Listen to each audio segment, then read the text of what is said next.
Listo.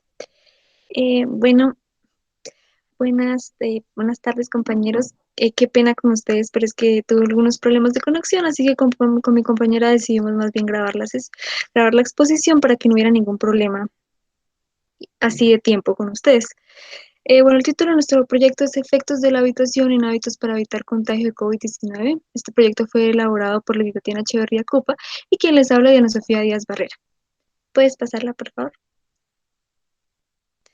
Bueno, así en cuanto a la introducción, rápidamente el término hábito se refiere a comportamientos que se hacen automáticamente porque han sido realizados frecuentemente en el pasado en un mismo contexto. Esos hábitos llegan a ser automáticos debido a que empiezan a requerir poco esfuerzo cognitivo, consciente, controlado o intencional. Y esto fue básicamente lo que nos llevó tanto a mí como a mi compañera a preguntarnos cuál es el rol de los hábitos, sobre todo de prevención, en el contexto de la pandemia actual del COVID-19. Al no haber una vacuna o un medicamento como tal para lidiar con el COVID-19, esto ha afectado de todas las maneras posibles a todas las personas, ya sea en pequeñas o grandes escalas. Y en cuanto al comportamiento, cada uno tuvo que empezar un proceso de adaptación o de adquisición de nuevos hábitos, de reemplazar unos con otros y simplemente de cambios de hábitos. Esto implicó cambios en la manera en que nos transportamos, en la manera en que hacemos nuestras compras. También está todo lo que implicó a nivel social, a nivel emocional y en la distribución de tiempo. Pero claramente también ha habido algunas dificultades, sobre todo si nos ubicamos al inicio de la pandemia, en cuanto a la adquisición de esos hábitos de prevención y de mantener la intensidad con la que se hacen, o más bien para mantener o hacerlo, o seguir haciéndolos con la misma responsabilidad que esos requieren para cuidar. Este proyecto como tal ayuda a profundizar en conceptos como la habituación, quizá a nuestras rutinas diarias, a la vida como la conocíamos antes, o quizá también a la misma situación pandémica que estábamos viviendo, con cuarentenas y ese tipo de cosas. Y también de otros aspectos de índole psicológica de interés, como por ejemplo los sesgos referentes al nivel de gravedad del contagio del virus y del virus como tal, donde las personas tienen aún incluso esas ideas erróneas de que no, yo no me voy a enfermar, a mí no me va a pasar eso y todo ese tipo de cosas. Otros conceptos que este proyecto nos ayuda a profundizar, bueno, sensibilización, deshabituación y también un poco de lo que vimos durante todo el semestre, el aprendizaje asociativo de las diferentes formas, porque estos son vitales para la formación de hábitos.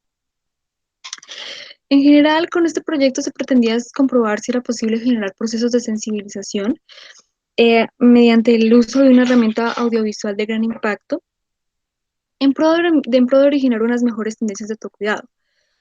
Respecto a lo planteado en este estudio en concreto, se encontró que es posible generar o más bien recuperar o estabilizar ciertos hábitos de prevención, pero no completamente. Es decir, se generaron cambios mínimos en la frecuencia con la cual se practican algunas medidas de protección, pero estas no son generalizables porque no ocurrieron en la misma medida en todos los participantes. Como conclusión en la introducción, se mantiene que los cambios observados en los pacientes en cuanto a la frecuencia con la que aplicaban ciertos hábitos de prevención, sí se generó un poco un proceso de sensibilización que pudo haber sido desencadenado por la herramienta audiovisual, pero nosotros no descartamos cosas como el tiempo en el que se realizó el estudio y ciertas variables extrañas de las cuales no se tuvo ningún control. Y ya más adelante mi compañera en resultados sin discusión ya les hablará un poco más de qué fue lo que encontramos como tal y cuáles son las limitaciones del estudio. ¿Puedes pasarla, por favor?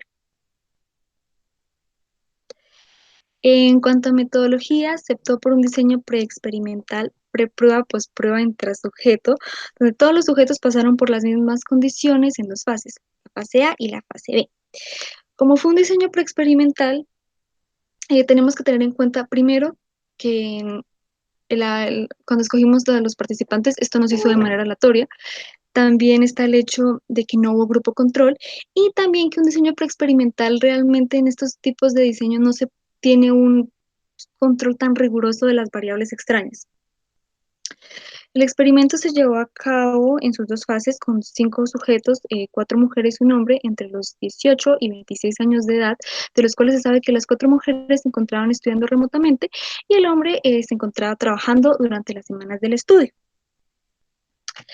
En cuanto a instrumentos, bueno, primero que todo se elaboraron 3 cuestionarios, uno en la fase A, 2 en la fase B, luego de la intervención, y eso se le aplicaron a los participantes mediante la plataforma virtual Google Forms. Cada uno de los cuestionarios contaba con 7 ítems referentes a la frecuencia con la que los participantes aplicaban los 7 hábitos de autocuidado que más recomienda el Ministerio de Salud colombiano. Estamos hablando de la desinfección de objetos, cubrirse al estornudar o toser, el uso correcto del tapabocas, el distanciamiento social, evitar el contacto físico, estamos hablando de saludos de beso o darse la mano. También está la reducción de las veces con las que las personas han tratado de evitar tocarse la cara y el buen lavado de manos. Y estos fueron evaluados, estos 7 ítems fueron evaluados en una escala de medición de 1 a 5, donde 1 significa nunca, 2 casi nunca, 3 a veces, 4 casi siempre y 5 siempre. Para la fase B ya se empleó una presentación de PowerPoint que contenía una serie de videos relacionados con la actual pandemia, especialmente contó con testimonios de sujetos que habían tenido el virus y que llamaban a la prevención y que llamaban a que las personas se cuidaran, para así mirar si se podía crear sensibilización o más bien la estabilización de los hábitos de prevención que requiere la situación actual. Bueno, durante la primera semana del estudio correspondiente a la fase A como variable independiente, se evaluó el estado de los participantes frente a sus prácticas en los hábitos de autocuidado, protección y prevención, y mirar si primero que todo, si en primer lugar había habituación o si no, o básicamente cómo es que estaban los participantes aplicando estos hábitos de prevención. En la fase B, como una segunda variable independiente, se utilizó ese video, que ya les describo un poquito mejor, para ver si se generaba sensibilización y después de que se les aplicó esa intervención, se empezó un proceso de seguimiento por 2 semanas.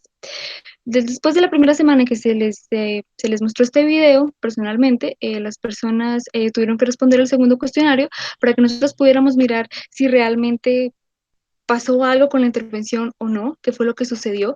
Y después de que se les aplicara ese segundo cuestionario, se les aplicó un tercero para mirar si estos resultados que nos dio el segundo cuestionario se habían estabilizado o qué había pasado con ellos. Ya mi compañera ya les va a explicar cuáles fueron los resultados y la discusión.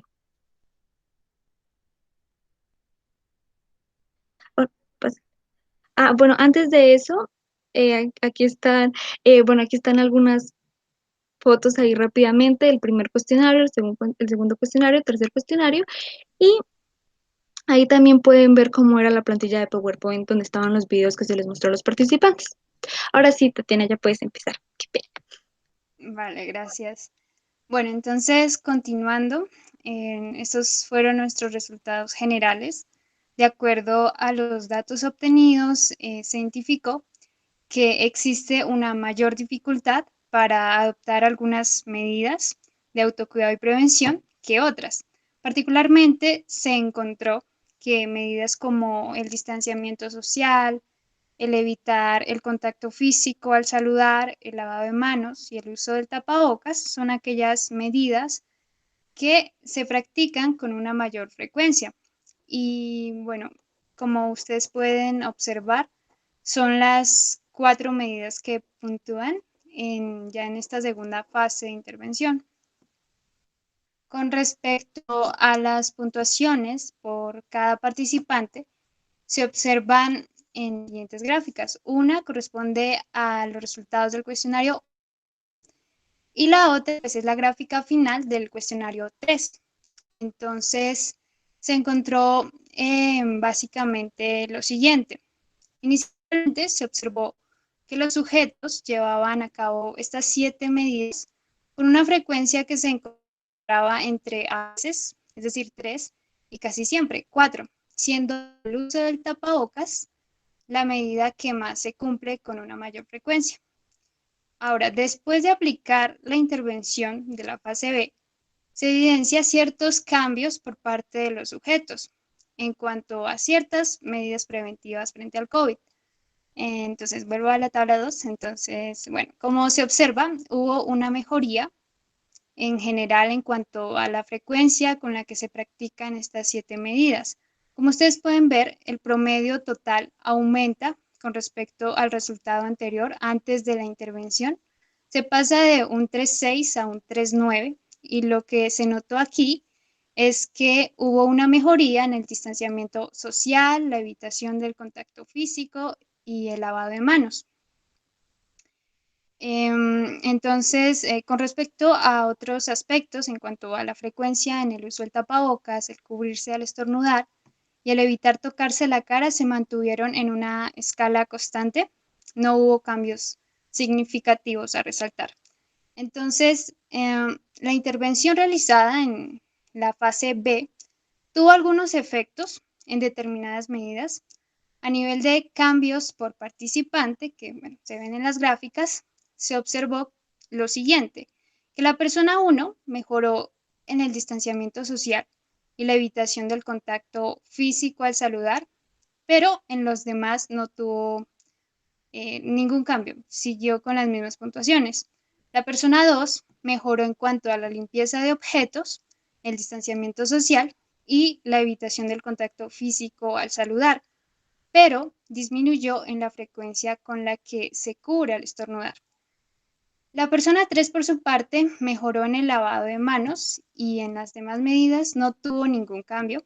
La persona 4 solo mejoró en la frecuencia con la que se cubre al estornudar y la 5 solo en el lavado de manos. Entonces, lo que nos lleva a pensar que estas mejorías fueron completamente variables, no fueron iguales en todos.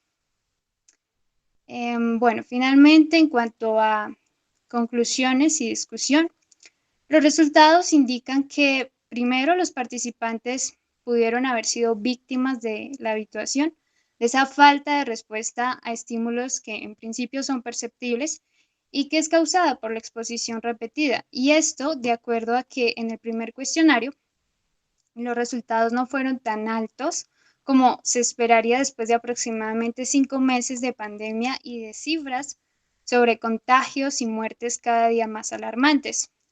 Aunque es de aclarar que esto no se deba solo a la habituación, sino también por percepciones distorsionadas del riesgo de infección o sesgos en cuanto a la gravedad y el contagio del virus.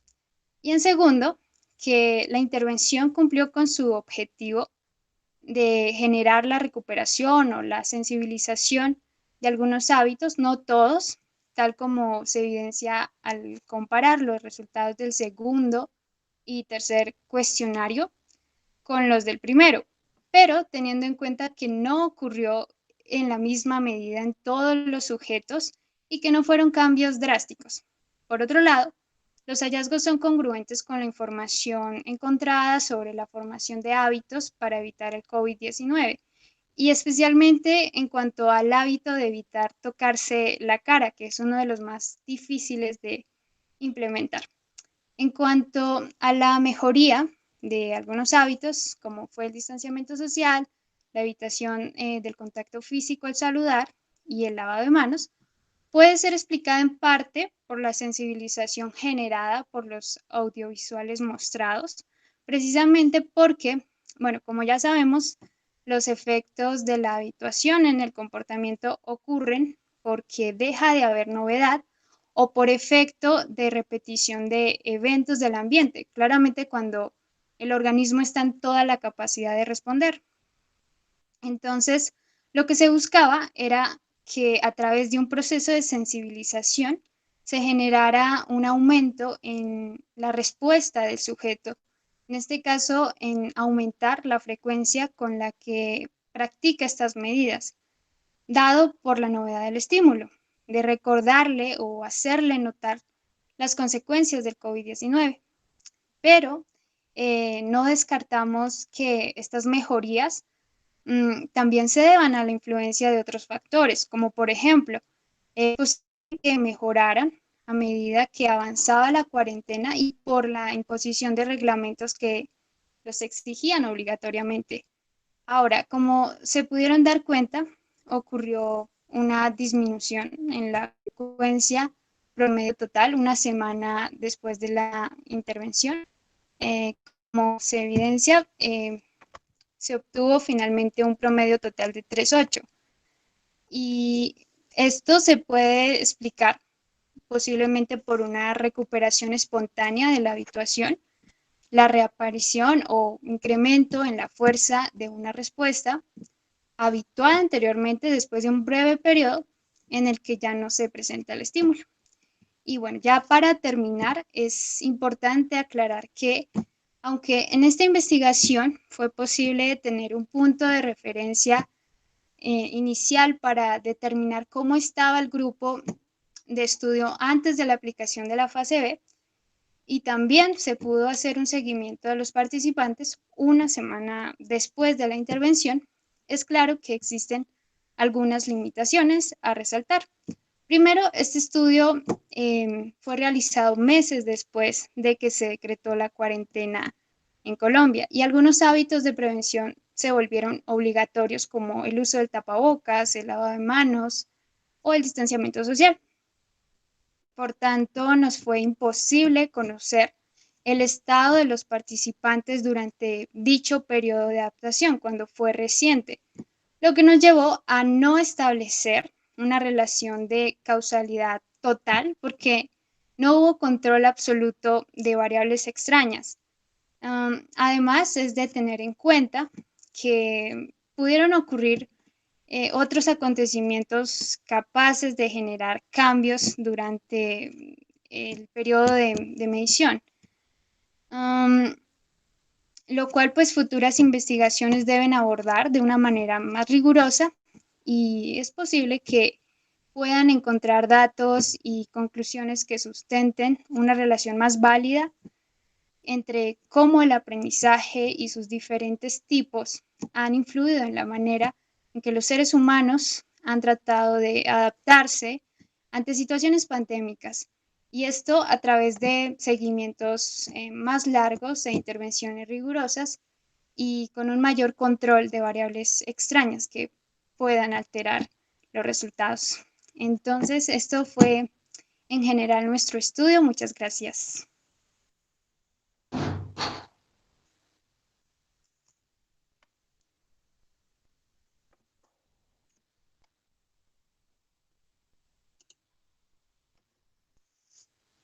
Sofía, no sé si quieras complementar algo.